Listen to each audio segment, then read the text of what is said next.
On March 11, 2011, a powerful 9.1 magnitude earthquake hit off the coast of Japan. This earthquake, which occurred at the boundary of the Pacific Plate at a megathrust subduction zone, generated a powerful tsunami that hit the coast of Japan some 50 minutes after the plate boundary slipped. The purpose of this presentation is to examine the meltdown at the Fukushima-Daiichi nuclear power plant. It bore the brunt of the earthquake and subsequent tsunami, which caused a catastrophic cooling failure, which ultimately led to a meltdown of the reactor core.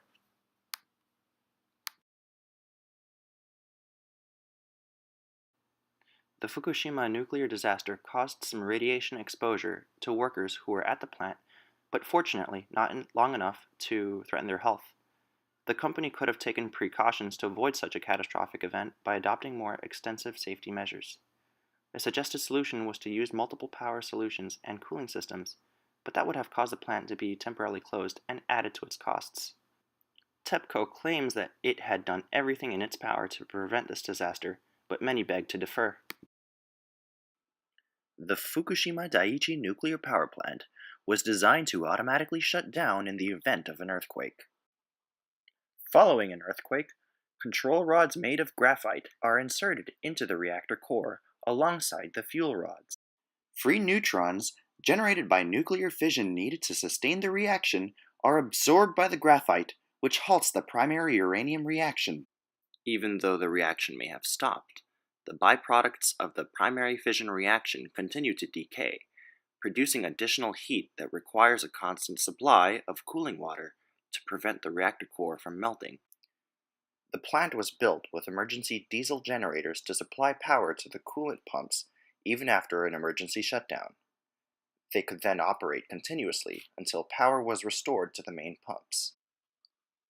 The 13-meter-high tsunami wave easily flooded the low-lying rooms which housed the emergency generators. Without the constant stream of coolant, the reactor cores began to overheat and the fuel rods began to melt down. The submerged fuel rods boiled the remaining coolant water into steam. As the core kept heating up, the fuel rod's zirconium outer cladding reacted with the steam, completely dissociating hydrogen from the water molecules. This caused enormous buildups of hydrogen gas in reactor units 1, 2, and 3. Eventually, the hydrogen exploded, releasing massive amounts of radioactive uranium, cesium, and iodine into the atmosphere.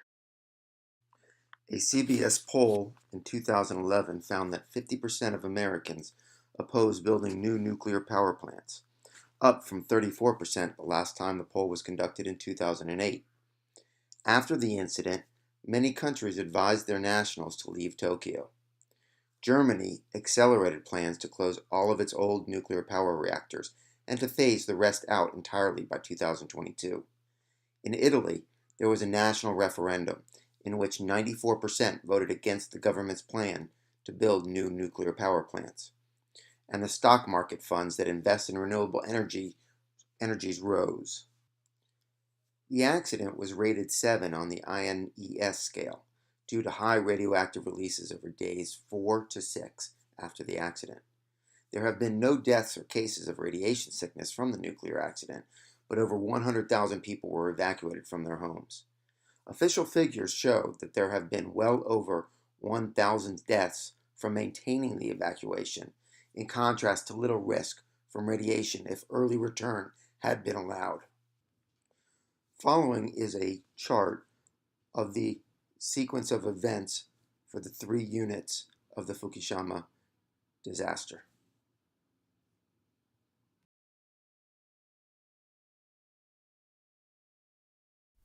Following the incident at Fukushima-Daiichi nuclear power plant, numerous reports came out saying that the Tokyo Electric Power Company could have mitigated the effects of the disaster had they chosen to follow the standards and recommendations of the International Atomic Energy Agency.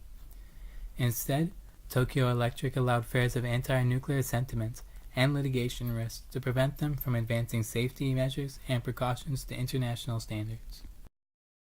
The National Diet of Japan, Japan's bicameral legislature, conducted their own investigation.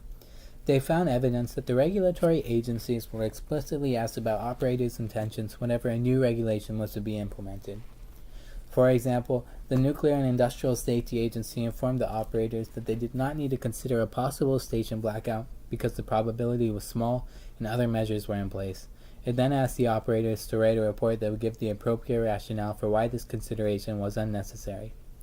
They would go on to say that the accident was the result of collusion between the government, the regulators, and Tokyo Electric, and the lack of governance by said parties. They would conclude that the accident was clearly man-made and the direct causes of the accident were all foreseeable prior to March 11, 2011. The accident at Fukushima was avoidable. Had the company chosen to follow standards and recommendations set by the International Atomic Energy Agency, the accident would never have occurred. Operations such as the Global Nuclear Safety and Security Network are in place to share information among countries so the risk of nuclear incidents are reduced. With the advancement of new technology, mistakes will occur, but there are still actions the nuclear facilities all over the world can take to reduce the effects that these accidents can cause. Very few cancer cases were expected from radiation exposure. Infants in affected areas would have an increased cancer risk by about 1%. In April 2014, studies confirmed the presence of radioactive tuna off the coasts of the Pacific US. However, the amount of radioactivity is less than that found naturally in a single banana. Data from Chernobyl show that there was a steady, then sharp increase in thyroid cancer rates following the disaster in 1986, but whether this data can be directly compared to Fukushima is yet to be determined. Approximately 14 years after the incident, there was an excess of 4,000 children with observed thyroid cancer. As of 2005, only 9 died because of it, ranking a 99% survival rate. According to the 10th report of the Fukushima Prefecture Health Management Survey released in February 2013, more than 40% of children screened around Fukushima Prefecture were diagnosed with thyroid nodules or cysts. However, only 0.5 underwent further investigation, and none had thyroid cancer. Stress was a very big issue in the evacuation zone. A survey by the Aitate local government obtained responses from approximately 1,743 evacuees within the evacuation zone. The survey showed that 60% stated their health and health of their families had deteriorated due to depression, alcoholism, and even suicide. Much of the stress came from lack of information and from relocation.